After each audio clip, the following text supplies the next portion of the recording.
When God is teaching you to let go, there comes a moment in life when holding on begins to hurt more than letting go. You don't notice it at first.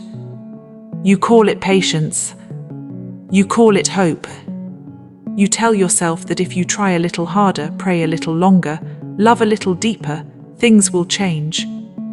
But God sees what you cannot yet admit to yourself. He sees the exhaustion behind your effort. He sees the quiet pain behind your loyalty.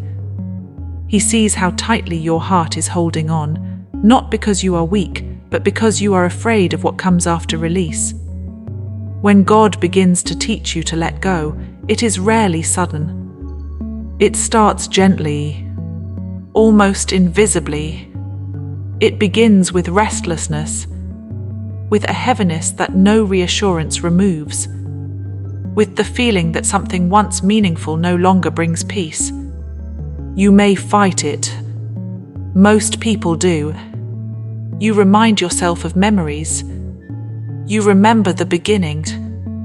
You remind yourself how much you prayed for this, how much you invested, how much of yourself you poured in.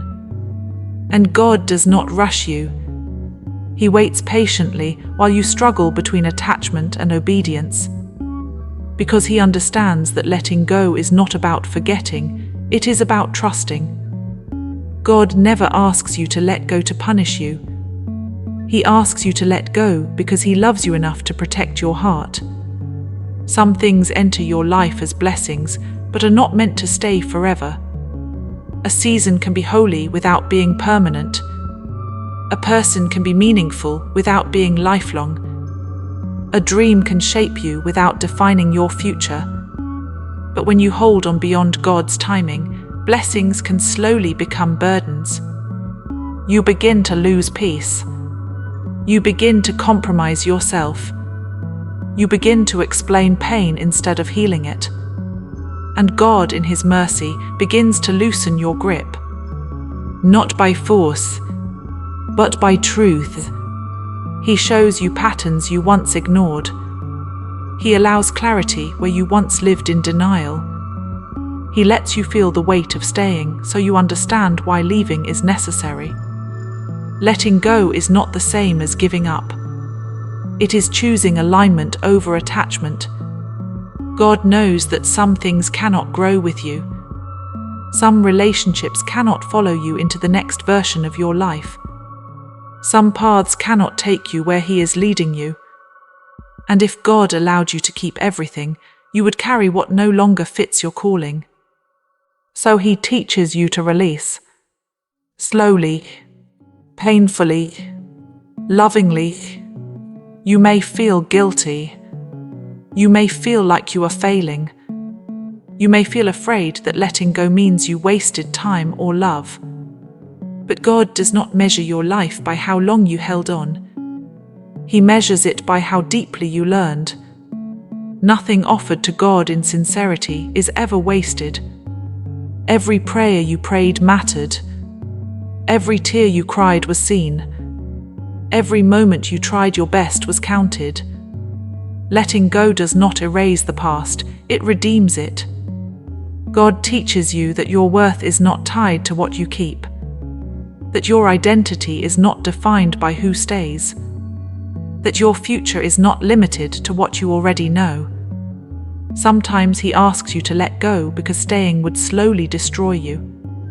Sometimes He asks you to let go because something better cannot reach you while your hands are full. And yes, letting go hurts. It feels like standing on unfamiliar ground. It feels like silence after noise. It feels like trusting without proof. But God does not ask you to jump without catching you. He is present in the release. He is present in the grief. He is present in the space that feels empty after you let go. That space is not loss. It is preparation. God never removes without intention. He never empties without planning to refill. He never asks for surrender without offering peace in return. One day you will look back and realize that what you thought you were losing was actually holding you back. You will see how much lighter your heart feels, how much clearer your mind becomes, how much closer you are to the life God always intended for you. And you will understand this truth. God did not take something away from you. He was freeing you. If God is teaching you to let go right now, be gentle with yourself.